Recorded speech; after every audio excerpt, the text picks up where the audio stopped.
Pour les 40 millions d'automobilistes français, cette scène fait partie du quotidien.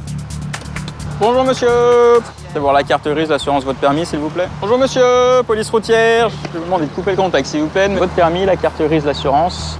Et c'est en région parisienne que ces contrôles routiers sont les plus fréquents. Car chaque jour, 4 millions de conducteurs circulent entre la banlieue et Paris. Christophe a 35 ans. Il en a déjà passé 7 sur le terrain. Ce policier travaille à la section de constatation des infractions routières et le travail ne manque pas. Ce matin, comme chaque jour, Christophe et son collègue Hervé partent pour une mission de surveillance sur le périphérique parisien. Leur objectif, traquer le moindre comportement dangereux, susceptible de causer de graves accidents.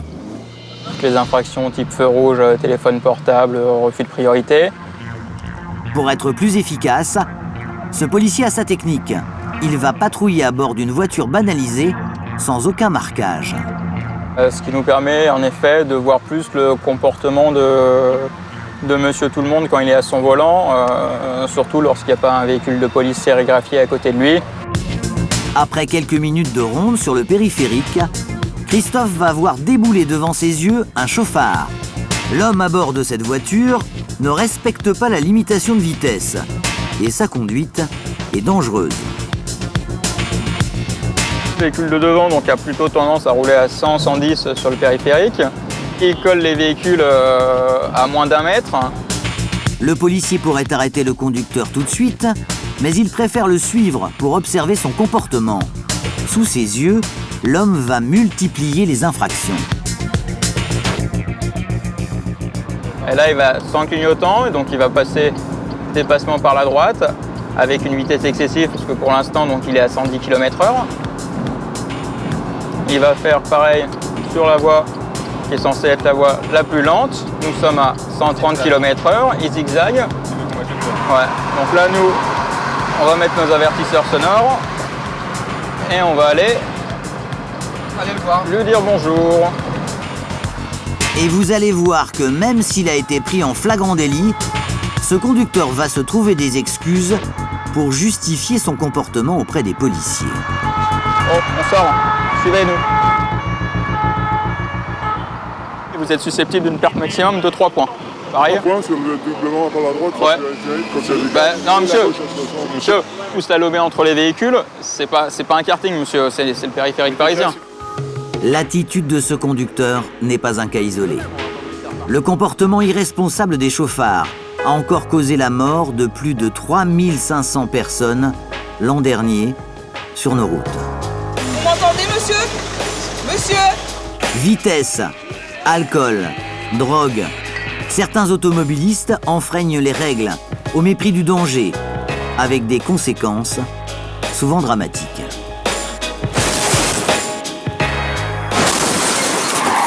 Accident de la circulation confirmé. 2 véhicules de tourisme en collision à force cinétique. Tant qu'il y aura des morts, il nous faudra agir pour une route plus sûre. Tous responsables. Alors, depuis une vingtaine d'années, la France déploie d'importants moyens pour mettre un terme à la délinquance routière, avec des spots publicitaires comme celui-ci. Ça va ? Avec une répression accrue, des radars de plus en plus nombreux et perfectionnés, et le renforcement des unités de terrain. Mais ce que vous ne savez peut-être pas, c'est que derrière une infraction au code de la route se cachent parfois d'autres délits, encore plus graves, qui peuvent conduire les enquêteurs sur des affaires tentaculaires aux ramifications insoupçonnées. Parmi ces infractions, celle qui reste la plus difficile à traiter, c'est le délit de fuite, lorsque des chauffards blessent d'autres personnes et disparaissent dans la nature. Rien qu'à Paris l'année dernière, on en comptait plus de 130. Alors pour répondre à ce problème et à l'augmentation globale des infractions routières, une brigade a été spécialement créée dans le 13e arrondissement de Paris, l'unité de traitement judiciaire des délits routiers. Dans cet immeuble de la préfecture de police de Paris, 40 officiers de police judiciaire se relaient 24 heures sur 24. La passagère a fini à envoyer disant que c'était ma faute parce que c'est elle qui vient me taper dessus sur l'arrière-jour.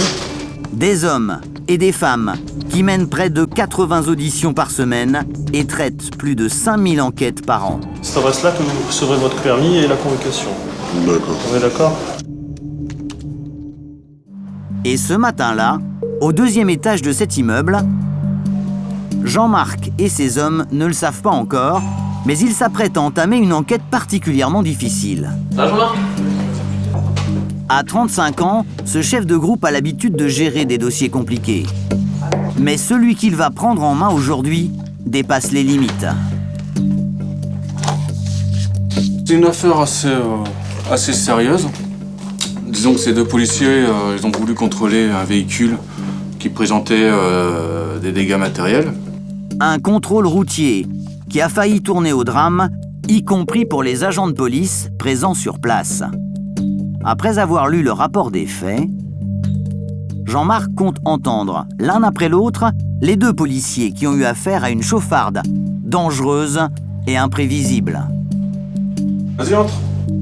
Les faits se sont produits il y a 48 heures et ce premier gardien de la paix n'en revient toujours pas. Bon, ça va? Toi, t'as pas été victime de violence? Non, je suis resté en retrait sur les arrières. D'accord. Pendant une demi-heure, l'homme va livrer à Jean-Marc son témoignage et donner des éléments précieux à l'enquêteur. Et voici minute par minute le récit de ce contrôle routier bien particulier. Cet après-midi-là, les deux agents qui roulent sur un petit scooter quittent l'hôtel de police pour effectuer un contrôle routier comme les autres. Ils sont en place depuis quelques minutes quand, soudain, ils aperçoivent un véhicule qui leur paraît suspect. On voit ce véhicule avec le flanc gauche enfoncé et le carreau arrière gauche, passager, donc qui était recouvert d'une bâche en plastique. Rien d'illégal, il n'est pas interdit de rouler avec une voiture abîmée. Mais l'aspect négligé de ce véhicule laisse penser aux policiers que le contrôle technique pourrait être périmé. Alors, ils décident d'arrêter la conductrice pour contrôler ses papiers. Sauf qu'il y a un petit problème. Apparemment, sur elle n'a aucun papier. Elle se dirige donc à l'arrière de sa voiture, elle ouvre le coffre. On voit qu'il y a du fouillis, il y a des affaires un peu de partout. Et alors elle commence à regarder un petit peu dans les différents papiers. Mais alors, ça prend 5-10 minutes facilement parce que c'est un peu le cafouillis, quoi. Après avoir fouillé dans tout le véhicule, la femme qui conduit cette voiture ne trouve ni permis ni pièce d'identité. Alors elle donne verbalement ses noms et prénoms aux policiers. Une certaine Françoise Bardin. En jetant un rapide coup d'œil sur le pare-brise, les agents vont constater que la vignette du contrôle technique n'est pas à jour. Alors, ils décident de verbaliser la conductrice. C'est là que j'ai pas compris.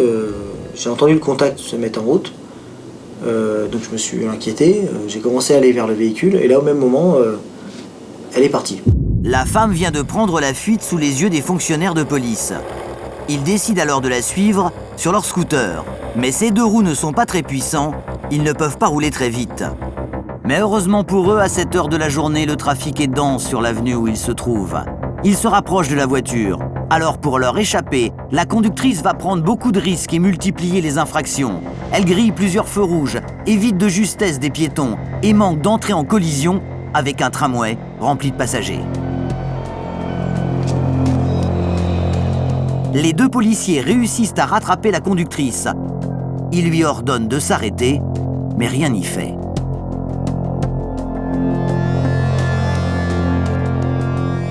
Elle nous donne l'impression de quelqu'un qui a pété un pont, qui est plus maître d'elle-même.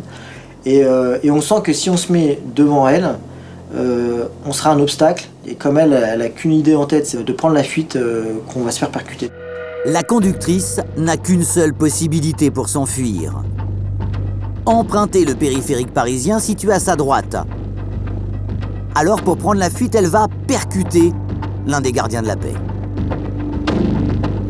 Cet homme qui a failli perdre la vie, le voici.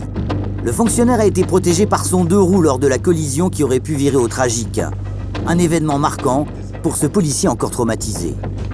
Elle m'a vu, elle m'a bien vu, elle m'a percuté. Elle a mis un temps d'arrêt à me regarder. me relever. Elle s'est appuyée, on était appuyés sur la carrosserie l'un l'autre. Elle m'a regardé, elle a quand même vu ce qu'elle a fait. T'es tombé par terre? Oui, j'ai chuté. La moto, je suis remonté dessus parce qu'elle était encore roulante. On se touchait, elle et moi. Et puis là, elle avait qu'une idée, c'était fuir. Donc elle a accéléré, elle a poussé encore un peu plus la moto sur la chaussée trempée, parce qu'il pleuvait ce jour-là. Et elle a regagné le périphérique. Ces photos, prises peu de temps après l'accident, viennent corroborer le témoignage du policier. Des preuves qui seront versées au dossier. Si physiquement le gardien de la paix n'a pas été blessé, psychologiquement, le traumatisme est encore très présent. Franchement, je vous cache pas qu'en 10 ans de carrière, c'est la première fois où je me suis senti en insécurité. J'ai eu peur, j'aurais pu mourir, donc voilà. En prenant la fuite, malgré les injonctions des policiers, cette femme a commis un acte très grave aux yeux de la loi. Elle risque 3 ans de prison et 75 000 € d'amende. Mais la question qui obsède Jean-Marc, c'est pourquoi cette conductrice a-t-elle pris brusquement la fuite? Aurait-elle autre chose à se reprocher? Quand un enquêteur recherche un fuyard, il commence par effectuer de simples recherches administratives pour savoir où il réside. Seulement voilà, dans cette affaire, ce travail a priori tout simple va se révéler extrêmement complexe. Je vais faire des investigations concernant la conductrice et le but c'est de la localiser. Grâce aux auditions des 2 policiers, Jean-Marc possède 2 précieux éléments pour retrouver la fuyarde. Tout d'abord, un nom et un prénom, Françoise Bardin. Une identité que la conductrice a donnée oralement au gardien de la paix. En tapant ce nom dans l'annuaire, l'enquêteur va s'apercevoir qu'il existe plus de 35 Françoise Bardin sur toute la France. Alors pour mettre la main sur la chauffarde, il va les contacter consciencieusement, une à une, et vérifier leur emploi du temps le jour des faits. Oui, bonjour madame. Brigadier de JDR, Paris 13e. Des dizaines et des dizaines de coups de fil. Un travail de longue haleine qui va durer plusieurs jours. À force de persévérance, Jean-Marc a trouvé un profil intéressant parmi toutes ces femmes. L'une d'entre elles vit en région parisienne et se serait fait voler ses papiers quelques mois plus tôt. Il se pourrait donc que quelqu'un ait usurpé son identité. Donc ça me laisse douter quant à l'identité de la conductrice du véhicule. Cette usurpation d'identité est une première piste pour l'enquêteur. Alors, il a demandé à cette Françoise Bardin de lui envoyer une copie de sa nouvelle carte d'identité. Ainsi, il dispose de sa photo. Mais le visage sur cette photo, les 2 policiers à scooter ne le reconnaîtront pas. Méthodique, l'enquêteur va donc suivre une autre piste pour remonter jusqu'à la conductrice en fuite, celle de la plaque d'immatriculation. Heureusement, les collègues ont quand même eu le temps de relever la plaque d'immatriculation. Grâce au SIV, un logiciel qui répertorie toutes les plaques des voitures immatriculées en France, l'enquêteur espère bien obtenir le nom de sa propriétaire. Là, on va voir si la plaque correspond au véhicule. Donc Mercedes classe B, ouais. Donc par contre, au niveau de l'identité, le véhicule appartient à un certain né en 1941. Surprise! Le propriétaire de la voiture n'est pas une femme, mais un homme de plus de 70 ans, prénommé François. Et en continuant ses recherches, Jean-Marc va s'apercevoir qu'il est décédé 2 ans plus tôt. Alors pour retrouver la conductrice de cette voiture, qui semble prête à tout pour éviter la police, l'enquêteur va faire appel à son instinct et tout simplement regarder si ce nom de famille n'est pas déjà connu de ses services. Peut-être que la chauffarde se cache dans l'entourage du propriétaire. Je vais aller faire un tour sur le fichier Canonge. Je vais juste rentrer le nom de famille du propriétaire du véhicule et je vais mentionner sur ce fichier que je recherche une femme. En un clic, Jean-Marc se retrouve face à 5 portraits. 5 femmes portant toutes le même nom de famille et connues de la police. L'enquêteur va maintenant consulter leur état civil pour savoir si l'une d'entre elles aurait un père qui s'appelle François. Et au bout de quelques minutes de recherche, l'intuition de Jean-Marc va s'avérer payante. J'ai une photo de femme qui s'appelle et au niveau de l'affiliation, le père est. Donc il y a 95% pour que cette femme soit la fille du propriétaire du véhicule. Coup de chance, cette femme brune au visage grave serait donc la fille du propriétaire. Alors maintenant, Jean-Marc va s'intéresser à ses antécédents judiciaires, afin de savoir si son profil pourrait correspondre à celui de la fuyarde qu'il recherche. Elle est connue pour conduite sous l'empire d'état alcoolique, atteinte à l'exercice de l'autorité parentale, falsification et usage de documents administratifs, violence volontaire avec arme par destination. Donc oui, elle est très connue des services de police. Elle a déjà été déférée 2 fois. Un palmarès impressionnant, qui ne fait que renforcer les soupçons de Jean-Marc. Ces derniers doutes disparaîtront quelques heures plus tard avec l'identification formelle de cette femme par les 2 policiers à scooter. Incroyable donc, l'enquêteur vient de retrouver la conductrice qui a délibérément percuté un fonctionnaire de police. Reste maintenant à la localiser. Grâce au système national des permis de conduire, il a déjà une adresse où chercher. Elle demeure au 11 bis, rue à 92. Mais vous allez voir que retrouver une personne peut s'avérer beaucoup plus difficile qu'on ne le pense. Jean-Marc va découvrir petit à petit qu'il a face à lui quelqu'un d'imprévisible, d'insaisissable même, de quoi déstabiliser l'enquêteur le plus expérimenté.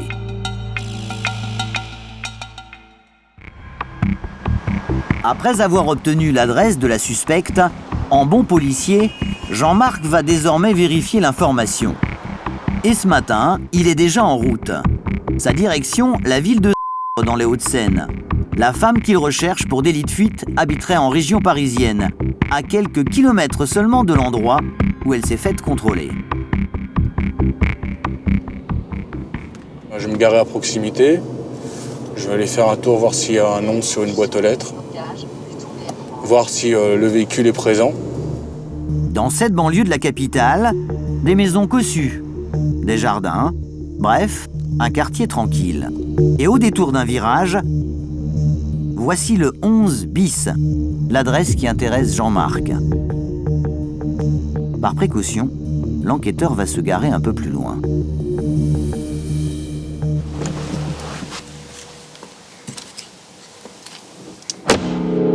Jean-Marc doit se montrer discret, car il ne sait pas si la conductrice habite encore ici.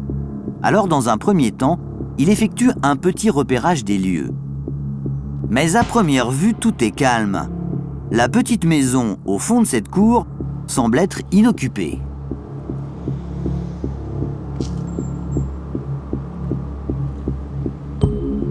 Bon, il n'y a pas de nom, il n'y a pas de véhicule.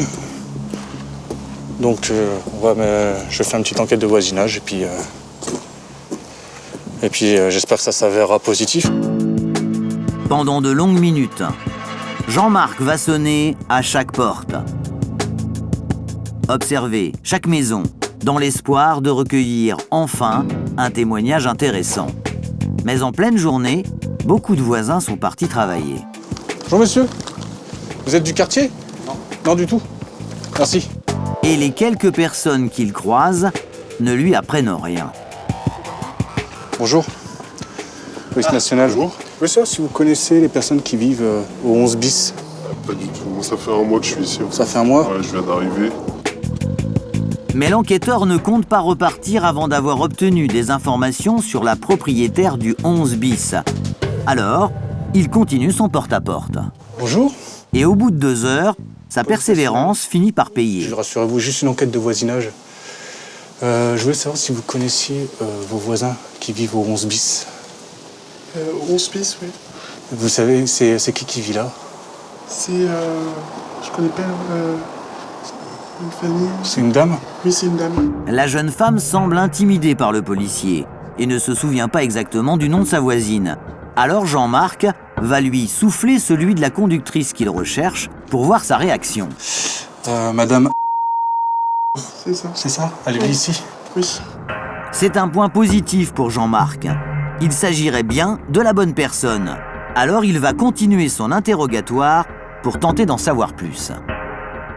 D'accord. Vous savez si cette dame travaille? Je sais pas. Enfin, je crois pas qu'elle soit là la journée. Oui, je pense que...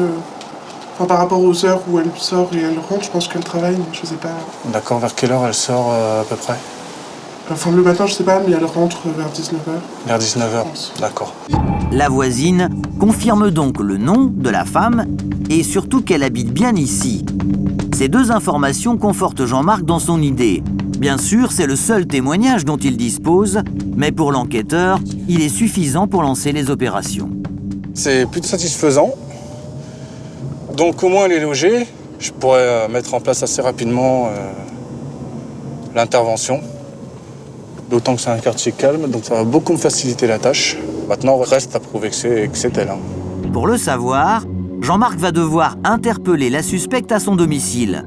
Mais pour cela, il doit solliciter l'autorisation du procureur de la République. Oui, monsieur.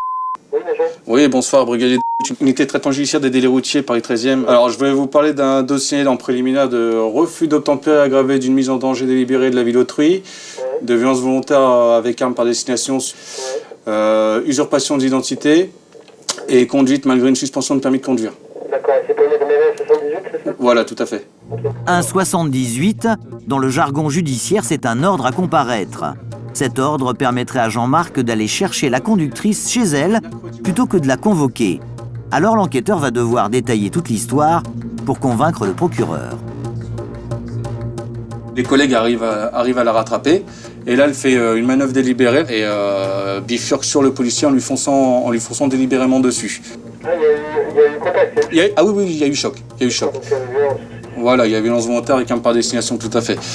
Bah, de toute façon, vu le comportement qu'elle a eu en effet, ça suffit à justifier un 78. En effet, elle n'a pas l'intention de s'expliquer sur les faits. Pour le magistrat, pas question de prendre le risque de convoquer la conductrice. Elle pourrait, une nouvelle fois encore, échapper à la police. Bah, je vous remercie, monsieur. Bonne soirée. Jean-Marc vient d'obtenir le feu vert du parquet. Avec cette interpellation, il espère enfin découvrir pourquoi cette dangereuse conductrice a tenté, par tous les moyens, d'échapper aux forces de police. Mais vous allez le voir, cette opération risquée ne va pas du tout se passer comme prévu. 2 jours plus tard, dans les bureaux de l'unité de traitement judiciaire des délits routiers.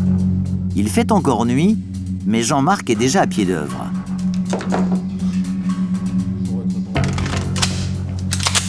Pour interpeller la conductrice qui a délibérément percuté un policier à scooter, l'enquêteur a demandé des renforts. 2 hommes et une femme rompus à ce genre d'exercice. Mais comme la fugitive a un casier judiciaire bien chargé et qu'elle semble totalement imprévisible, Jean-Marc tient à mettre en garde ses collègues. Ok. Cette dame, elle est archi connue pour des violences. Donc, apparemment, elle peut être calme et puis péter un plomb d'une seconde à l'autre. Donc, on va rester vigilant. C'est quoi, c'est une maison? C'est un pavillon, c'est un pavillon. Jean-Marc a plutôt l'habitude de ce genre d'intervention.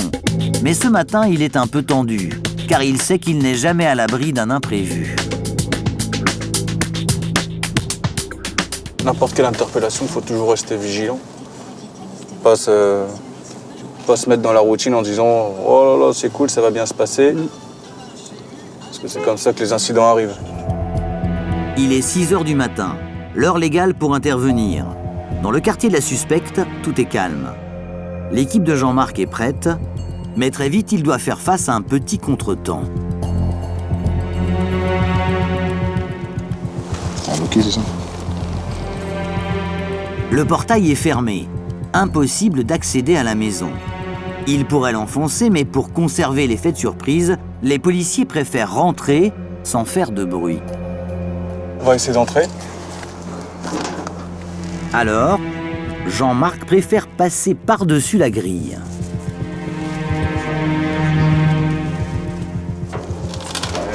Ah, yes. Voilà. Une fois le portail ouvert, les policiers pénètrent dans le jardin. Dans la maison, toujours aucune lumière. Tout le monde semble dormir encore.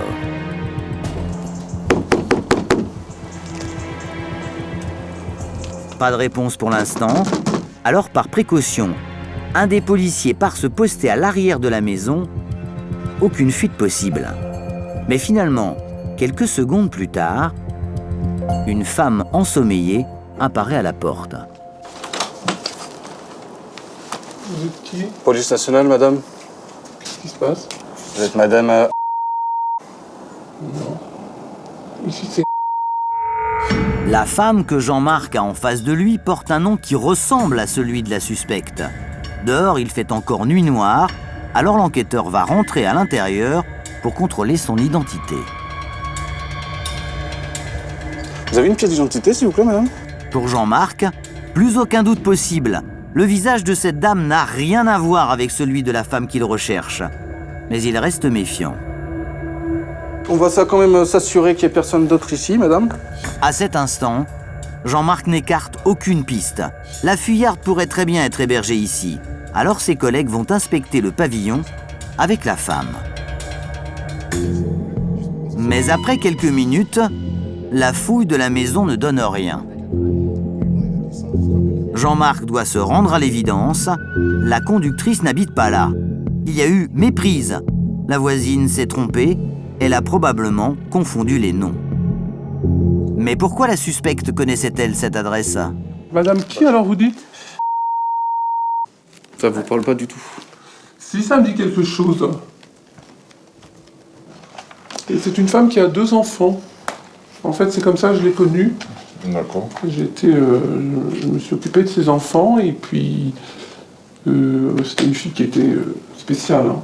La chauffarde n'avait donc pas donné cette adresse par hasard. Cette dame a été son employée, la nounou de ses 2 enfants pendant plusieurs mois. Pour les policiers, c'est donc une information majeure. Quand vous vous occupiez de ces enfants, vous saviez où elle demeurait? En fait, oui, elle a habité à... Enfin, elle m'a fait des tas d'histoires, donc j'ai arrêté de la rencontrer. Elle était violente. Violente et dangereuse, donc je lui ai dit que je voulais plus la voir. Après, elle est allée aux États-Unis et elle a été expulsée. D'accord. Pour violence aussi, comme ça. Au fil de la discussion, le profil violent de la suspecte se confirme. Mais c'est une autre information qui va retenir l'attention de Jean-Marc. Et elle travaille, cette dame? Non. Elle travaille? Non, elle travaillait pas. Elle travaille pas. Elle vivait seule avec ses enfants? Oui. Elle a jamais travaillé. C'est une fille qui zonait un peu. Une fille qui vivait de... Voilà. Jean-Marc commence à cerner un peu plus le profil de la chauffarde. Derrière ce délit de fuite se cacherait une histoire de famille. Vous connaissez le nom de ces enfants? Peut-être... C'était et la fille, c'était... 2 prénoms qui ouvrent de nouvelles perspectives à l'enquêteur, mais Jean-Marc est loin de se douter de ce qu'il attend. Entre violence, secret et tabou, le policier va se retrouver projeté au milieu d'un drame familial où le silence règne en maître.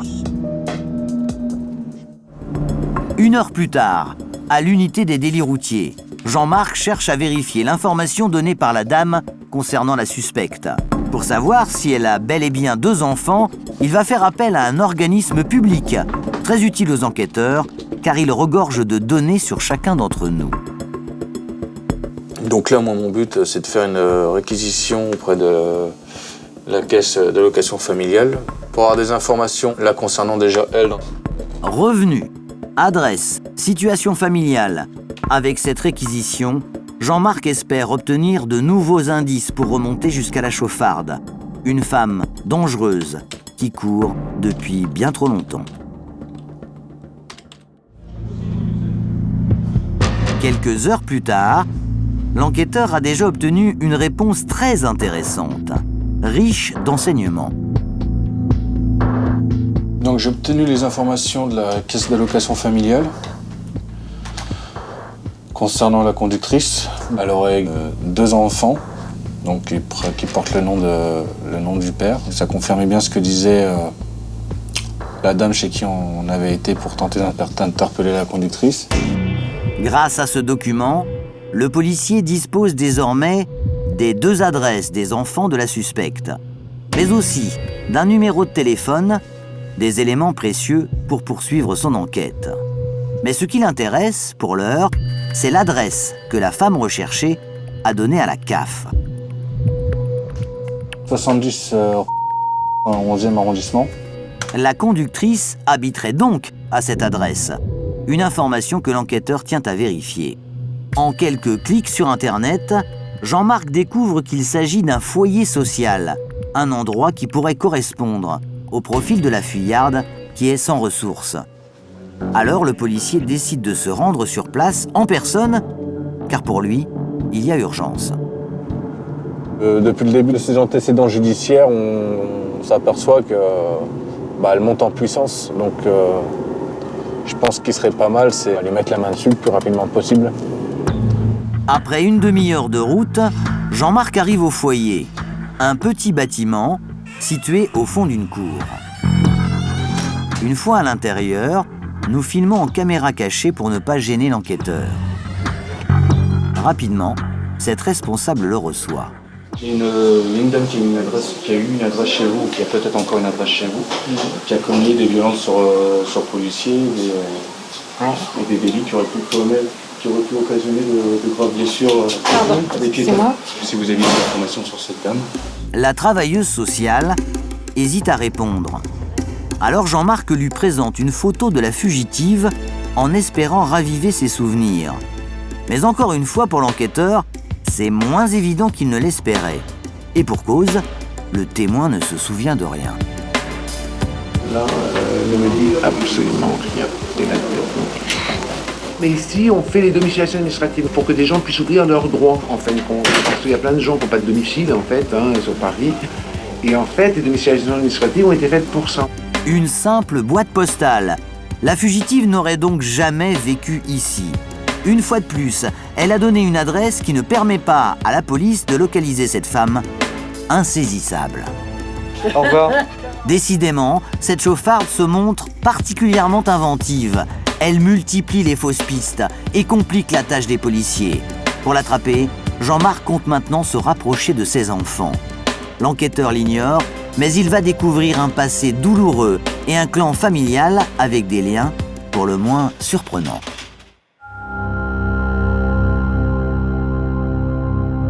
Le lendemain matin, à Paris, Jean-Marc s'apprête à jouer son va-tout. Il va téléphoner directement à la fille de la suspecte. Son numéro, il l'a obtenu par la caisse d'allocation familiale. À cet instant, il ne connaît rien des liens qui unissent encore cette femme à sa mère en cavale. Oui, bonjour mademoiselle. C'est le brigadier l'unité de traitement judiciaire des délits routiers, Paris 13e. Voilà, les délits routiers à Paris 13e. Oui, d'accord, bonjour. Pour ne pas effrayer la jeune femme, Jean-Marc va lui expliquer posément la situation. Je vous appelle, c'est concernant votre maman. Ouais. Donc, elle a fait l'objet d'un contrôle routier. Oui. Quand elle s'est fait contrôler, elle s'est arrêtée, tout était calme. Elle a déclaré une identité verbale, donc elle a déclaré une fausse identité. Ok. Le problème, c'est qu'au moment où les policiers ont voulu la verbaliser pour un défaut de contrôle technique, elle a pris la fuite et dans sa fuite, elle a failli renverser des piétons, elle a percuté un policier. Bon, je vous rassure, le policier n'est pas blessé, c'est que du matériel, mais il y a quand même des violences volontaires.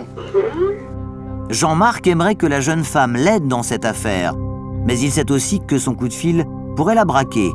Alors, il avance prudemment. Il faut que je mette la main sur votre maman, dans le sens où là, elle arrive à un point où elle commence à devenir dangereuse non seulement pour elle-même. Oui, mais je vous rassure que c'est pas elle commence à devenir dangereuse, c'est elle a toujours été. Étonnamment, la jeune femme semble se méfier de sa propre mère. Au lieu de prendre sa défense, elle confirme à l'enquêteur que c'est une personne imprévisible. Alors, Jean-Marc va aller droit au but. Est-ce que vous avez gardé des contacts avec votre maman? Alors, moi j'ai coupé les ponts il y a très longtemps. Elle n'est pas censée savoir où j'habite parce que je l'ai jamais dit. D'accord. Depuis que j'ai déménagé. C'est une personne que je ne veux absolument pas dans mon entourage. Mais voilà. Une mère et une fille qui ne se parlent plus. Voilà une nouvelle qui n'arrange pas franchement l'enquêteur. Merci, au revoir. Au revoir.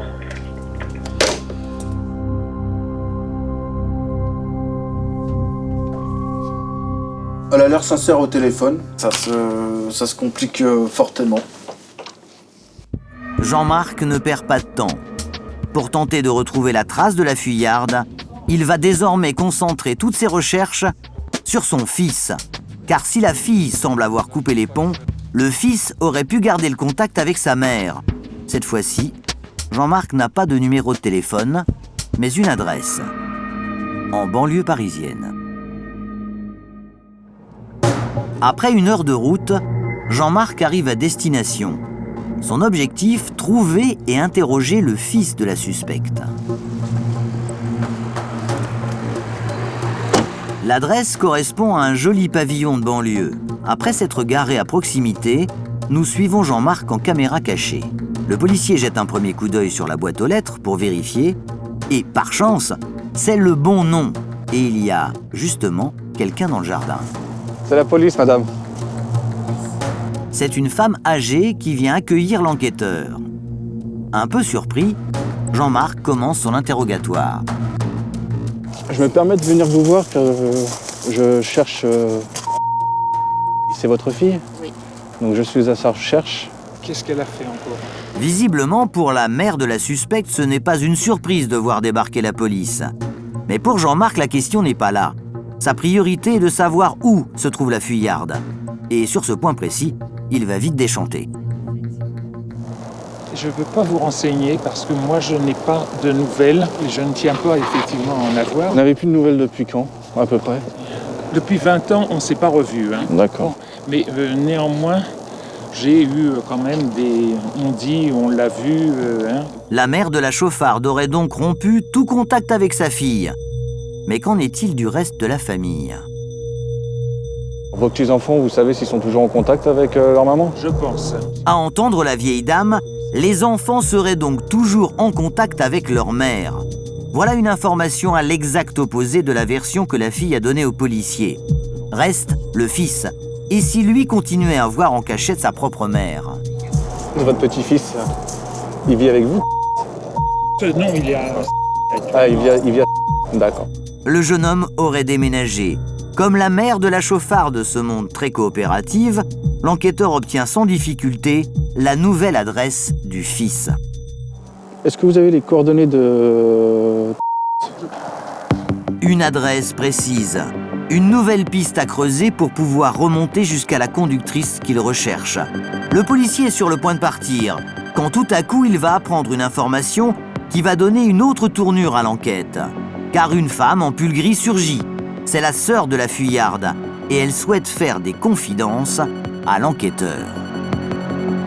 Attendez, monsieur, on va rentrer. Toi, tu restes parce que je préfère parler... Oui, bien sûr. La femme est fébrile. La simple évocation de sa sœur la bouleverse. J'ai eu beaucoup de problèmes, j'essaye de me protéger vis-à-vis d'elle. Hein. D'accord. Voilà. Moi-même, j'ai tellement été perturbé et j'essaie de me sortir de ça. À ce moment précis, la femme va dévoiler un secret de famille, un secret qui concerne sa sœur, un tabou. À l'époque de son adolescence, elle avait été diagnostiquée schizophrène déjà par le médecin de famille. Mes parents n'ont jamais rien fait. Jean-Marc ne s'attendait pas à obtenir une telle révélation. La fuyarde souffrirait d'une maladie mentale, la schizophrénie, ce qui la rendrait instable et expliquerait son comportement imprévisible.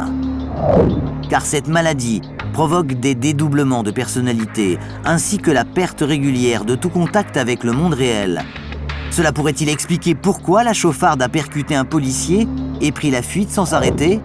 Jean-Marc recherche désormais une personne fragile psychologiquement, qui ne se rend pas toujours compte de la gravité de ses actes, capable du pire vis-à-vis d'elle-même, mais aussi des autres.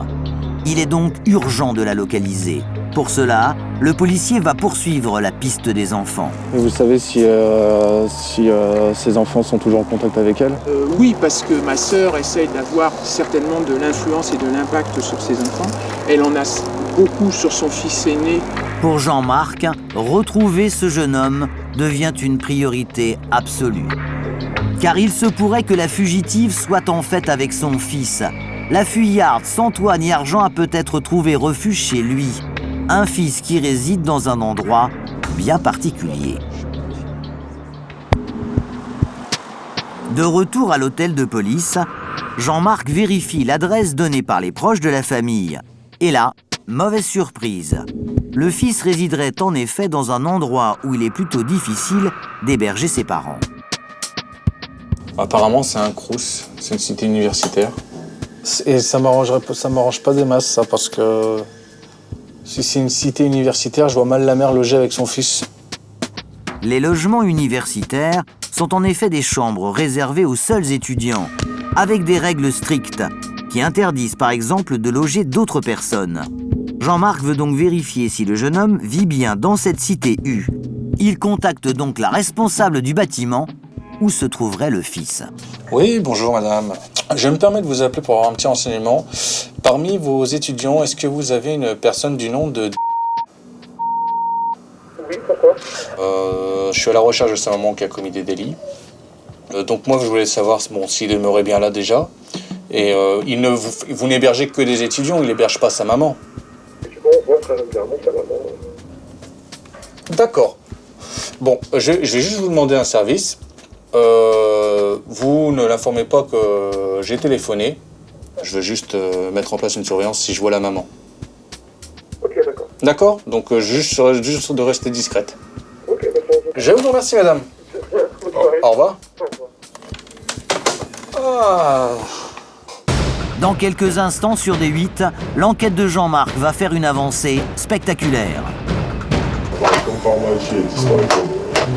Après une traque de plusieurs semaines, l'enquêteur a peut-être découvert la cachette de la dangereuse conductrice qu'il recherche. Elle a pris possession du lot. Apparemment, elle est là, elle se balade, elle va dans les douches. À quelques minutes de l'interpellation, le policier est nerveux car il sait que la femme est schizophrène, une maladie mentale qui la rend imprévisible et instable. C'est pas fermé. Une enquête palpitante qui est bien loin d'avoir livré tous ses secrets. Parmi vos étudiants, est-ce que vous avez une personne du nom de...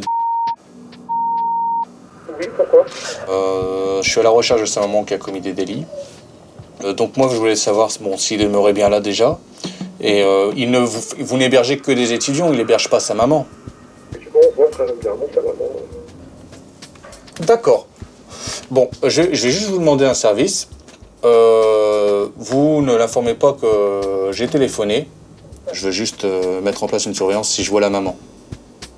Ok, d'accord. D'accord? Donc juste de rester discrète. Ok, d'accord. Je vous remercie, madame. Au revoir.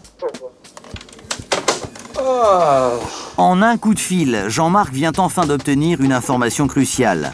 Selon son interlocutrice, la fugitive viendrait de manière régulière à la cité universitaire. Enfin, une bonne nouvelle. L'étau se resserre autour de la fuyarde. Reste maintenant à Jean-Marc à comprendre à quelle fréquence la fugitive vient à la cité U pour pouvoir l'interpeller. Pour le savoir, le policier n'a guère le choix. Il faut mettre en place une surveillance autour du domicile de l'étudiant dès le lendemain. À 6h du matin, Bon, c'est cette femme qui m'intéresse. Jean-Marc et Olivier, le chef de groupe, se préparent. Les policiers ont envisagé plusieurs hypothèses. Le fils pourrait héberger en cachette sa mère la nuit à la cité universitaire, ou bien celle-ci pourrait dormir dans le coin en évitant les policiers. Il faut donc agir dès l'aube, vérifier s'il existe le moindre indice de la présence de cette femme en cavale susceptible de prendre la fuite dès le petit matin. Nous filmons en caméra cachée. Déjà faire un tour du quartier, voir si elle ne dort pas dans un coin. Premier objectif pour les enquêteurs. Vérifier que la fameuse voiture de la conductrice qui a percuté le policier n'est pas stationnée ici. Aucune trace du véhicule. Les enquêteurs vont donc s'intéresser au fils, l'étudiant. S'il fait venir régulièrement sa mère à la Cité U, il y a forcément des témoins qui assistent à ses allées et venues. À commencer par le veilleur de nuit, qui connaît toutes les habitudes et les fréquentations des étudiants de son bâtiment. Ouais, donc vous savez s'il est en contact avec sa mère? Honnêtement, il se voit pas, il s'entend vraiment pas avec sa mère. Justement, sa mère, si elle vient ici, c'est pour me demander des renseignements, si son fils travaille, comment ça se passe au niveau des études, tout ça, si je travaille. Donc moi, je lui donne le nécessaire, le peu que je connais, et voilà, et après, elle s'en va. D'accord. En quelques minutes, les enquêteurs viennent d'obtenir la confirmation que la suspecte passe régulièrement ici. En revanche, selon cet homme, elle n'aurait plus aucun contact avec son fils. Cela surprend les policiers. En général, elle vient me demander si je peux chauffer quelque chose là, avec le micro. Ouais. Si j'ai un briquet, cigarette. Comme par magie, elle disparaît comme. Les policiers sont satisfaits. Ils sentent qu'ils progressent dans leurs investigations. Ils savent désormais que leur cible vient régulièrement à la cité universitaire. Reste une inconnue, le logement de cette femme qu'ils traquent. Vous n'avez pas une idée où elle pourrait habiter, cette dame? Je pense qu'elle habite quelque part. J'ai quand même parlé avec elle. Elle dort dans sa voiture. Vous pensez? Ouais. Non, c'est pas que je pense, elle dort dans sa voiture. Après un mois de recherche, les policiers viennent de comprendre pourquoi ils ont eu autant de mal à mettre la main sur cette fuyarde. La dernière fois que vous l'avez vu, c'est quand? La dernière fois que je l'ai vu, c'était il y a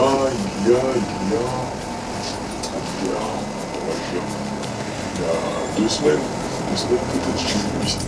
En fait, cette femme, sans domicile fixe, dormirait dans sa voiture.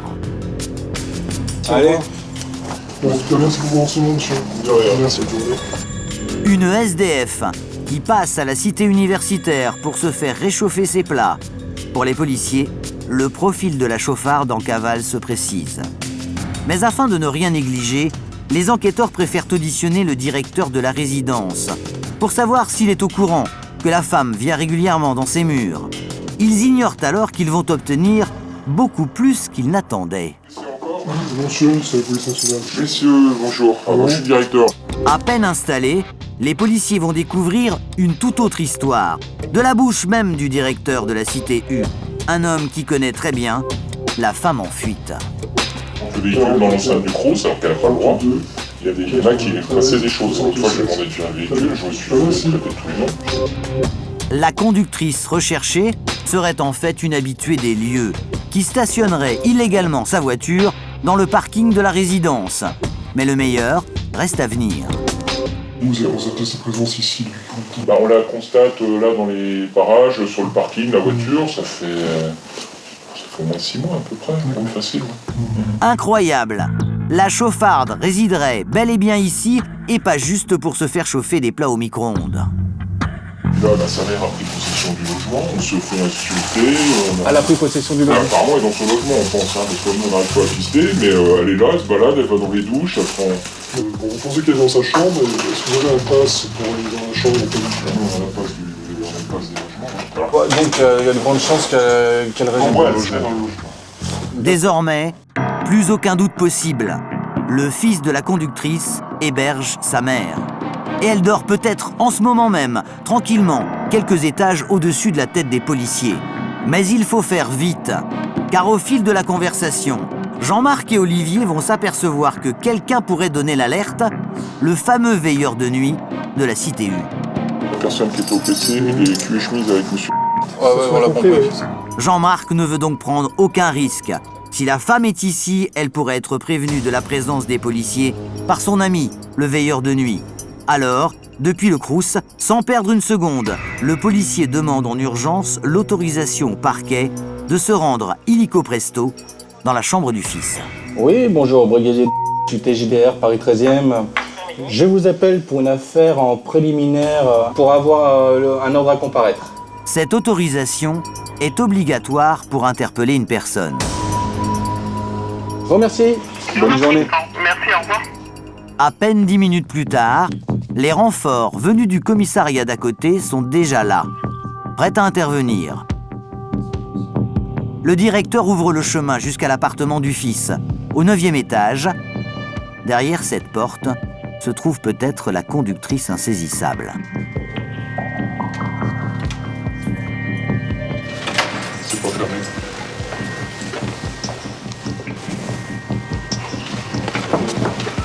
Police. Dans cette petite chambre de 12 mètres carrés, il y a bien quelqu'un, mais ce n'est pas la personne recherchée par la police, c'est le fils de la suspecte. Bonjour, fonctionnaire. Vous n'avez pas de nouvelles de votre maman depuis quand? Le jeune homme semble abasourdi.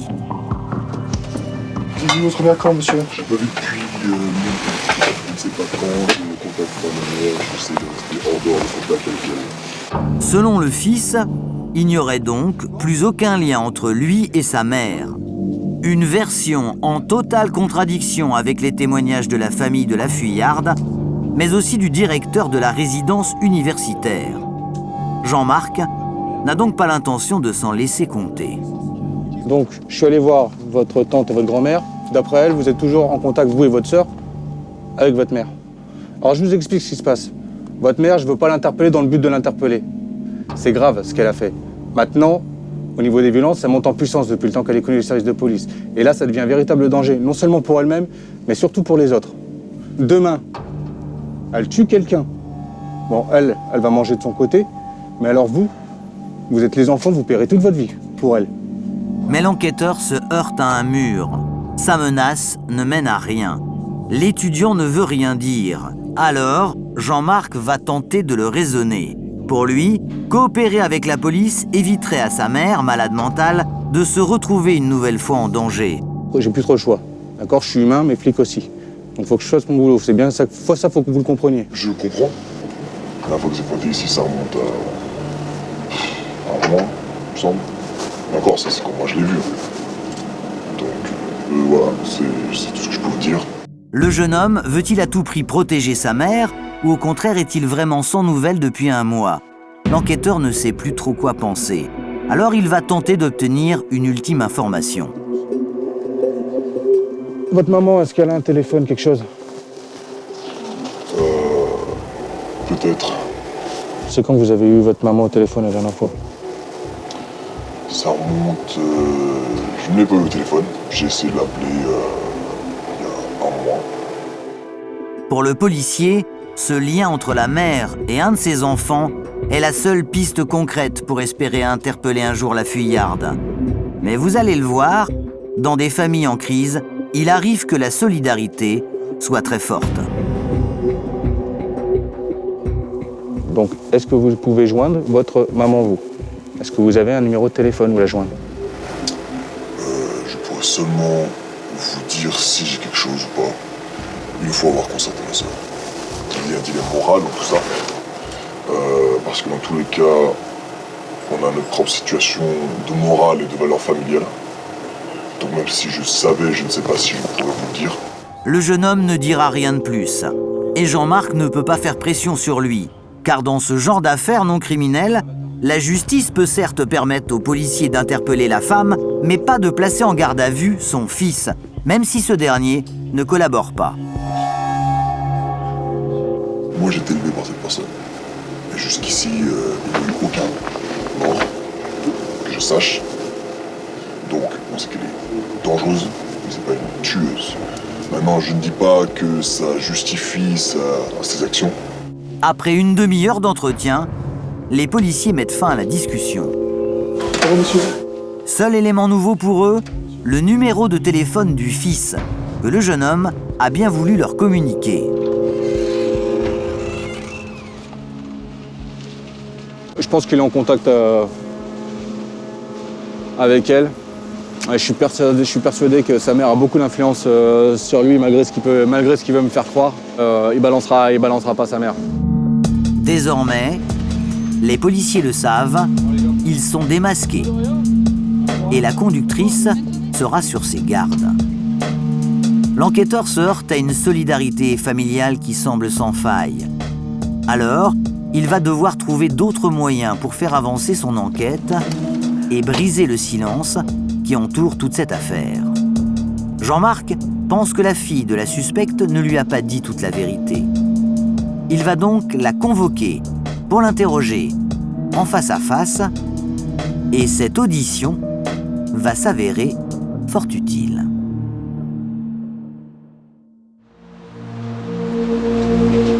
Deux jours plus tard, dans les locaux de l'unité de traitement judiciaire des délits routiers, Jean-Marc s'apprête à recevoir la fille de la chauffarde. Il compte beaucoup sur la déposition de cette jeune femme. Il y a quelques jours, elle avait indiqué au téléphone n'avoir plus aucun contact avec sa mère. Mais aujourd'hui, l'enquêteur a de sérieux doutes. Allez-y, rentrez. Je vais vous expliquer. Comme son frère, cette jeune femme pourrait bien chercher à protéger sa mère. Alors Jean-Marc veut la mettre face à ses contradictions, la pousser dans ses derniers retranchements. En gros, je vous ai fait venir pour savoir si vous me mentiez. D'accord, parce que je me fie à tout le monde, je me fie à personne. Je me fie aussi un peu à mon instinct aussi. Depuis quand vous l'avez pas vu, votre maman? Avant août, il me semble. Le contact que j'ai avec elle depuis août ou la dernière fois que je l'ai vue, c'est strictement téléphonique. Après quelques minutes d'audition, la jeune femme est déjà embarrassée. Contrairement à ce qu'elle avait dit au téléphone, elle est toujours en contact avec sa mère. Elle l'a même revue il y a quelques mois. Mais si Jean-Marc veut en apprendre plus, il doit maintenant gagner sa confiance. Donc, comme je vous l'ai expliqué au téléphone, le but, pour moi, c'est de l'interpeller. Certes, la placer en garde à vue, mais dans la foulée, lui faire faire un examen psychologique. Si vous l'attrapez, j'espère que vous l'attrapez, vraiment, parce que elle devrait aller en prison. Elle devrait se faire soigner. Après, je peux pas vous aider, je sais pas où elle habite. Depuis que vous m'avez appelé, j'ai essayé d'entrer en contact avec elle pour avoir sa version et pour essayer de la convaincre de se rendre. Elle m'a fait venir à 3 km. Donc, maintenant, elle ne fait plus confiance. La fille de la chauffarde semble disposée à se confier. Selon elle, elle aurait même essayé de raisonner sa mère. Mais l'espoir de l'enquêteur va être de courte durée. Vous avez son numéro de téléphone? Oui, j'ai son numéro de téléphone. Mais je peux pas vous le dire. Ce numéro de téléphone, c'est un indice majeur pour l'enquêteur. Alors, il va tenter de convaincre la jeune femme de coopérer. Votre maman, si vous voulez l'aider, même si c'est pas l'impression que vous avez, là, le comportement, vous ne l'aidez pas comme ça. On a des rapports très conflictuels. Ceci dit, je vais répondre à vos questions comme je peux, mais... C'est votre maman. Trop, voilà. On a des rapports conflictuels, mais c'est quand même, ça reste ma mère, je suis pas là pour trahir. Une fois de plus, Jean-Marc se retrouve confronté au même problème. Tout comme avec le frère de la jeune femme, il ne peut pas la mettre en garde à vue pour faire pression sur elle. Alors, l'enquêteur va essayer de la prendre par les sentiments. Votre maman n'arrivera jamais à se refaire dans la vie si elle n'est pas suivie. La schizophrénie, il y a des traitements, d'accord. Si elle prend ces traitements, elle pourra peut-être se retrouver une situation professionnelle, une situation personnelle plus stable. Et que là, c'est pas le cas. Là, moi, la sensation que j'ai, c'est elle vient vous voir un coup vous, un coup votre frère. Elle sait pas où j'habite. Elle sait pas où vous vivez. La fille de la fugitive campe sur ses positions. Jean-Marc sent que l'audition piétine. Alors, il va tenter de déstabiliser la jeune femme. Une technique d'interrogatoire qui a déjà fait ses preuves par le passé. Votre maman, jusqu'à preuve du contraire, n'est pas solvable. Si demain, elle crée un accident, il y a une victime, et qu'il faut payer. Dites pas que c'est nous. Dites pas que c'est nous, c'est pas vrai. À un moment donné, la justice et les victimes, il va falloir trouver l'argent. Et ça, c'est un peu comme des impayés. Vous avez quelqu'un qui n'est plus solvable, il y a des impayés, on va se retourner vers la famille. Vers le mari, pas vers les enfants. Moi, je suis l'enfant. La manœuvre de Jean-Marc n'a pas fonctionné. La jeune femme qui protège sa mère semble très au fait de ses droits et sûre d'elle-même. Je l'imprime. Après 1 heure d'entretien et une signature, c'est donc la fin de l'audition. Décidément, la famille de la suspecte donne du fil à retordre à l'enquêteur. Les 2 enfants font bloc pour protéger leur mère. Jean-Marc semble avoir fait chou blanc. Mais en fait, cet entretien lui ouvre de nouvelles perspectives. Car même si les enfants se taisent, leurs téléphones portables, eux, pourraient bien parler. Car selon la fille, la chauffarde aurait bien un numéro de téléphone. Toutes les 2 se seraient même parlé récemment. Et souvenez-vous, le fils de la suspecte avait affirmé, lui aussi, avoir téléphoné à sa mère 1 mois plus tôt. Alors le policier va tenter de mettre à profit ces nouveaux éléments dont il dispose. Donc je vais lancer des réquisitions téléphoniques sur le numéro du fils et le numéro de la fille pour voir quel numéro ils appellent. Grâce aux factures détaillées, les fadettes, Jean-Marc espère bien trouver un numéro récurrent sur les portables des enfants. Peut-être celui de leur maman. Un élément déterminant qui pourrait bien faire basculer l'enquête. Dans cette réquisition, je demande également un bornage. Donc ça me permet de savoir à quelle heure et à quel endroit se trouvait le titulaire de cette ligne au moment de son appel. Et s'il trouve le numéro de la mère, l'enquêteur pourra ainsi la tracer.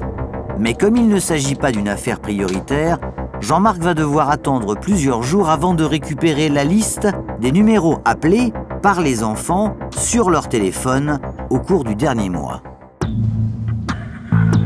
Alors, en attendant, il va mettre en place un nouveau dispositif de surveillance autour de la résidence universitaire. Pour cette opération délicate, il va demander à Patricia, le major de la section de constatation des infractions routières, de lui prêter main forte.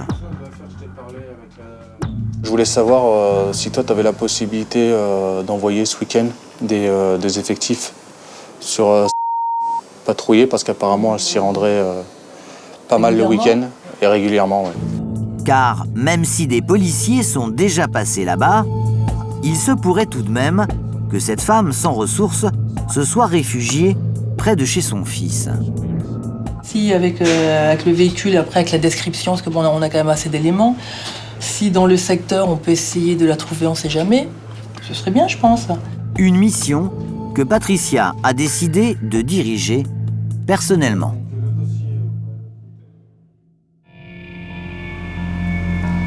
Le lendemain matin, dans le 13e arrondissement, nous retrouvons Christophe, le gardien de la paix spécialisé dans les contrôles routiers. Cette fois-ci, il ne va pas traquer les chauffards sur le périphérique parisien, mais il part avec un collègue pour effectuer cette surveillance aux abords du domicile du fils de la suspecte. Ok. Chercher le véhicule, on va s'équiper. Tout ce qu'il faut, et c'est parti. Ces policiers ne s'étant jamais rendus sur place, personne ne connaît leur visage. Ainsi, à bord de cette voiture banalisée, ils passeront inaperçus. Des atouts indispensables pour le succès de cette mission. C'est une personne quand même intelligente. On a beaucoup de mal à la géolocaliser. Donc là, on va un petit peu, je dirais qu'on va mettre un peu des distances. Donc avec le véhicule banalisé, ce sera un petit peu plus adapté si on veut faire une petite surveillance. Voilà. Les policiers vont mettre en place un dispositif bien particulier. Ils vont d'abord patrouiller à plusieurs kilomètres autour de la cité universitaire et resserrer peu à peu leur zone de recherche. Leur objectif, repérer le véhicule de la chauffarde dans l'espoir de l'interpeller. Comme on l'a vu, elle peut être aussi bien violente avec les fonctionnaires de police qu'avec n'importe qui d'autre. À partir du moment où elle voit qu'elle n'arrive pas à faire ce qu'elle veut, comme elle veut, quand elle veut, elle devient très violente. Pour les aider dans la surveillance de la fugitive, les policiers disposent de 2 éléments cruciaux. Le premier, c'est la plaque d'immatriculation du véhicule. Le second, la photo de la suspecte. Et dès les premières minutes, une voiture fait son apparition dans leur rétroviseur. Il y en a une qui arrive en roulant avec des barres de toit là-haut, là-bas. Dans quelques instants sur D8, vous découvrirez si cette voiture est bien celle de la conductrice insaisissable. C'est une personne quand même intelligente. Je dirais pas folle la guêpe. Mais ce que Jean-Marc et ses collègues ne savent pas, c'est qu'un autre chauffard va bientôt faire parler de lui dans la brigade. Voilà. J'ai rien à perdre, parce que là, tu as piqué ma journée, je vais te niquer la tête, tu m'emmènes en garde à vue, je n'ai rien à foutre. Un homme agressif, sans aucun état d'âme. Je vais reconduire. Vous regardez, je me suis fait arrêter 8 fois, je m'en fous. Avec cet homme, vous verrez jusqu'où certains de ces conducteurs irresponsables sont prêts à aller. Déjà, c'est vous, c'est pas tu. Oh, monsieur! Tu me pousses pas. Vous lancez pas. Monsieur, vous lancez pas les choses. Pour les aider dans la surveillance de la fugitive, les policiers disposent de 2 éléments cruciaux. Le premier, c'est la plaque d'immatriculation du véhicule. Le second, la photo de la suspecte. Et dès les premières minutes, une voiture fait son apparition dans leur rétroviseur. Il y en a une qui arrive en roulant avec des barres de toit là-haut, là-bas. Le modèle de cette voiture correspond à celui de la conductrice schizophrène. Reste maintenant à vérifier sa plaque. Oh, ça commence par un A. AX. Tout au long de la matinée, les policiers vont scruter la moindre voiture qui pourrait ressembler à celle de la femme recherchée. Et par 2 fois, ils auront l'impression de toucher au but. Ça ressemble à une Mercedes. Ah. Non. Mais au bout de 3 heures de recherche, Patricia décide de lever le dispositif. Je dirais pas folle la guêpe. Elle reviendra plus tard, mais là pour l'instant, elle sait qu'il y a un petit peu comme une toile d'araignée, si on peut dire ça. Ici en tout cas. Après plusieurs semaines d'investigation, la conductrice qui a volontairement foncé sur un fonctionnaire de police reste toujours introuvable. Sans revenu, ni domicile, cette femme est en fait une anonyme parmi des millions de gens qui circulent en région parisienne. Malgré toute sa volonté, Jean-Marc n'arrive pas à mettre la main sur elle. Tous ses espoirs reposent donc maintenant sur les factures détaillées des téléphones de ses 2 enfants.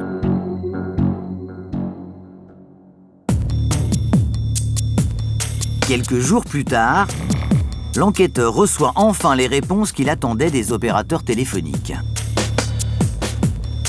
C'est des réquisitions qui partent du jour de la commission d'infraction, donc du 22 octobre. La chauffarde qu'il recherche n'a pas d'adresse fixe et ses enfants semblent la protéger. Dans ces conditions, la seule solution pour remonter jusqu'à elle, c'est de la localiser à travers son téléphone portable, mais pour l'instant, il ne l'a pas. Alors Jean-Marc va examiner attentivement les factures détaillées des téléphones des 2 enfants. Un travail qui s'annonce fastidieux, car il y a beaucoup de numéros. Par exemple, pour la fille, elle a, entre le 22 octobre et le 26 novembre, elle a téléphoné ou reçu des coups de fil 252 fois. Et le fils, lui, c'est énorme. Il y a 7063 coups de fil émis ou reçus. Pendant de longues heures, l'enquêteur va éplucher cette liste interminable et chercher un numéro commun entre ces 2 factures. Peut-être celui de la fugitive, qui est toujours en contact avec ses enfants. Mais malheureusement... J'ai décelé aucun numéro de téléphone apparaissant sur les 2 factures qui pourrait me permettre d'orienter mon enquête. Aucun numéro commun.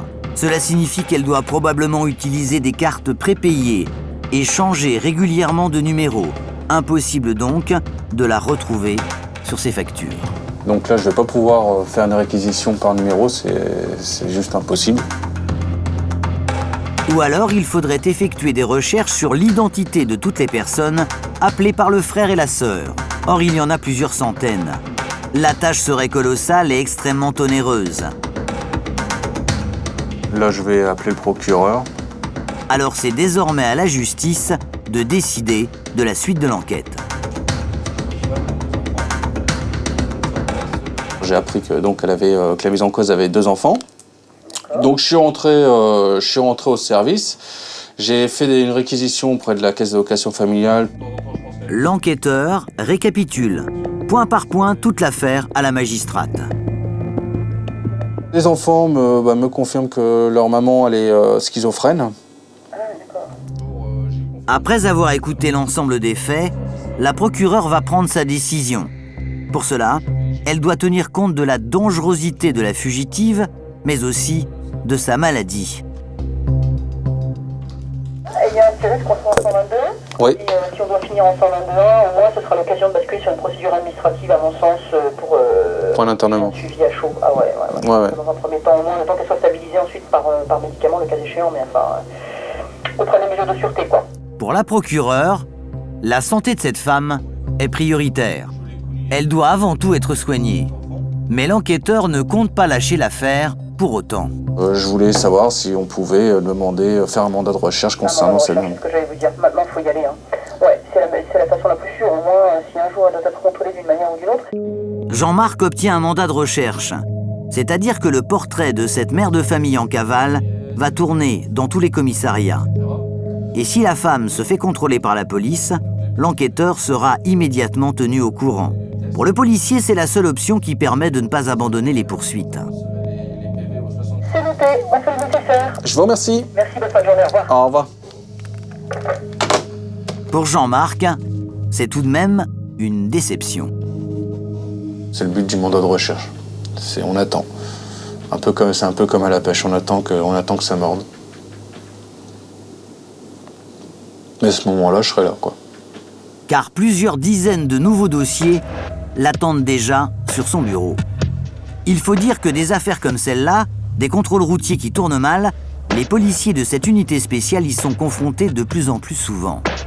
Et vous allez voir qu'un simple contrôle de routine peut parfois déboucher sur une affaire beaucoup plus importante et permettre de démasquer de dangereux chauffards.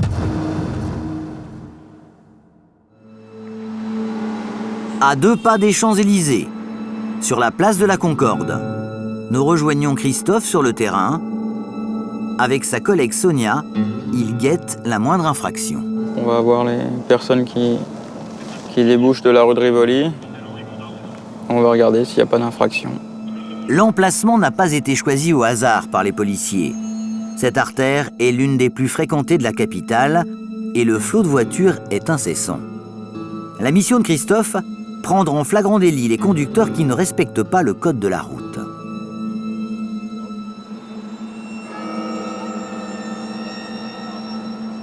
Pour ne pas éveiller les soupçons, il se déplace aujourd'hui dans une voiture banalisée. Au bout de quelques minutes, cette voiture rouge fait son apparition. Les policiers vont la suivre. Là, il y a un téléphone portable, la camionnette rouge, qui devrait sûrement y être encore. Voilà. On va se mettre sur le côté, monsieur, merci. Pour avoir téléphoné au volant, cet homme risque une amende de 135 € et un retrait de 3 points sur son permis de conduire. Bonjour monsieur, police routière. Je sais que je suis en faute. Ah bah oui. Et en contrôlant les papiers du véhicule, Christophe va s'apercevoir que l'homme a déjà été arrêté quelques jours plus tôt. Alors, le contrôle technique, il n'a toujours pas été fait? Non, il va être extra. D'accord. Bah, l'ennui, c'est fallait le faire dans les plus brefs délais, hein, monsieur. C'est pas. Mais c'est le jour. Oui. J'ai pas roulé avec la voiture qu'aujourd'hui, je roule. Ah bah oui, comme par hasard. Le contrôle technique de ce véhicule n'était plus valable et l'homme devait l'effectuer dans un délai de 7 jours. Mais ce délai est dépassé, il est donc hors la loi. Donc là, vous l'avez toujours pas fait. Donc, votre véhicule va être bloqué sur place. L'automobiliste a compris qu'il ne repartirait pas. En une fraction de seconde, il change d'attitude. Monsieur ? Regarde la voiture, j'ai tout dit de faire que tu regardes la voiture. Non, parce que je parle gentiment, parce que je sais pas moi. Ouais, me parlez gentil. Ben moi, je parle gentil. Moi, je vous parle gentiment, monsieur aussi. Donc déjà, vous énervez pas. Vous énervez pas, monsieur. Voilà. J'ai rien à perdre, parce que là, tu vas me niquer ma journée, je vais te niquer la tienne. Tu m'emmènes en garde à vue, je n'ai rien à foutre. Vous modérez vos propos, d'accord? Ok, je suis pas votre pote, monsieur, hein. L'individu se montre de plus en plus agressif à l'égard de Christophe. Il ne semble pas avoir pris conscience de la gravité de la situation. Alors, pendant qu'il effectue un test de dépistage aux stupéfiants, les policiers tentent de le raisonner. S'il y a des mesures de restriction sur un véhicule par rapport à un contrôle technique, c'est que tu as des raisons. Il arrive quelque chose avec le véhicule, là, vous renversez quelqu'un, vous avez un accident ou un accrochage. Non, mais vous n'êtes pas assuré, monsieur. Donc vous assumerez rien du tout, monsieur. Vous n'êtes plus assuré, monsieur. Non, monsieur, il n'y a pas de contrôle technique, vous n'êtes pas assuré. Le contrôle technique de cette fourgonnette n'est pas à jour, comme un véhicule sur 5 en France. En cas d'accident, la compagnie d'assurance de cet homme pourrait invalider son contrat automobile. Un oubli aux conséquences lourdes, car entre l'arrivée des secours, l'hospitalisation et les dégâts matériels, un accident corporel coûte en moyenne près de 150 000 €. Si le test aux stupéfiants s'est révélé négatif, l'homme continue pourtant à s'énerver. C'est des chiens de l'État. Là, j'ai rien à perdre, je te le dis. Et c'est toi qui vas manger. Je te le dis, j'ai rien à perdre. Je mangeais quoi, monsieur? Pas de contrôle technique, un comportement familier voire menaçant. La liste des infractions s'allonge. Et les policiers vont vite se rendre compte qu'il y a beaucoup plus grave. Oui, ce serait pour soumettre un CNPC-FP1. En interrogeant les fichiers de la police, Christophe va comprendre pourquoi l'homme est si nerveux. Monsieur, et c'est ouvert. Votre permis aussi, il n'y a pas un petit souci? Pas un petit souci par rapport à votre permis? J'ai pas de souci avec mon permis. Ben, je vous demande, monsieur. Pourquoi il y a encore un souci avec mon permis? Le conducteur semble totalement irresponsable. Arrêté avec un téléphone à la main, sans contrôle technique et avec un permis non valable, sans parler de son comportement. Mais je l'ai le permis, si je n'aurais pas le permis, je ne me serais pas arrêté, petit con. Oh monsieur, vous baissez d'un ton. Oh! Si l'homme ne se calme pas, il risque d'allonger encore la liste de ses infractions. Car pour outrage à agent, il encourt une amende de 7 500 € et 6 mois d'emprisonnement. Devant cette agressivité, Christophe préfère demander du renfort pour le conduire à l'hôtel de police. Donc monsieur, votre permis, on va aller vérifier au service. Donc sa validité ou pas. Comme vous allez monter dans notre véhicule de police, je vais vous laisser mettre ce que vous avez dans vos poches ici. On va faire une palpation. Compte tenu des faits qui lui sont reprochés, l'homme va devoir s'expliquer devant un officier de police judiciaire. Quant à sa voiture, elle sera placée en fourrière. Direction le 13e arrondissement, à l'unité de traitement judiciaire des délits routiers. Attention à la tête. L'homme arrêté place de la Concorde va devoir expliquer pourquoi il roulait alors qu'il a perdu tous les points de son permis. C'est un officier de police judiciaire qui va recueillir sa déposition. Asseyez-vous là. Bonjour, asseyez-vous. Alors, il y a un souci avec votre permis de conduire. Depuis le 26/07/2013, il n'y a plus de points sur le permis. D'accord, vous avez reçu un courrier en recommandé que vous n'êtes pas allé récupérer à la poste. C'est pas possible, j'ai rien récupéré. Ni chez C'est ma pour ça mère, que je ni vous chez dis, moi. il y a un avis de passage. Si je vous dis, j'ai pas reçu. Si vous l'aviez pas reçu, ce serait mentionné. L'homme affirme ne pas avoir reçu de courrier. Une nouvelle fois, il va se présenter comme une victime. Moi, en attendant, c'est marqué avis de passage. Là, mais en plus, c'est la façon comment vous parlez, t'es direct, je mens et tout. Bon, mettez-moi les amendes là, je vais pas les recevoir là-bas. Bon, alors s'il vous j'ai pas plaît, reçu ça. vous allez baisser d'un ton. Mais non, parce que là, vous n'avez pas de permis et vous me dites j'ai pas de permis. De toute façon, vous allez me revoir. C'est bon, c'est De bon. toute façon, vous allez me revoir. D'accord, il y a... J'ai pas de permis, pourquoi? T'es quel point? Comment ça fait? J'ai eu des amendes quand? J'ai eu des amendes quand? Mais vous inquiétez pas, je vais vous donner une copie. À partir de cet instant, le permis du conducteur est confisqué et sera détenu en préfecture. L'homme ne pourra le récupérer que dans 6 mois, après avoir repassé le code. Une nouvelle qui n'a pas vraiment l'air de l'émouvoir. Et je vais conduire. Eh ben, vous conduisez, si vous voulez conduire sans permis, faites-le.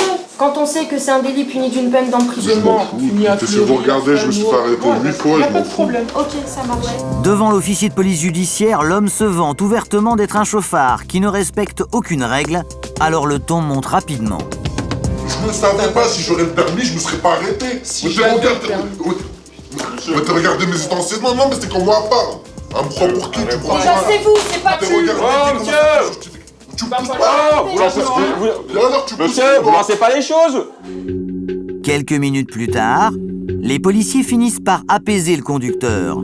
L'homme a enfin compris qu'il n'aurait pas le dernier mot.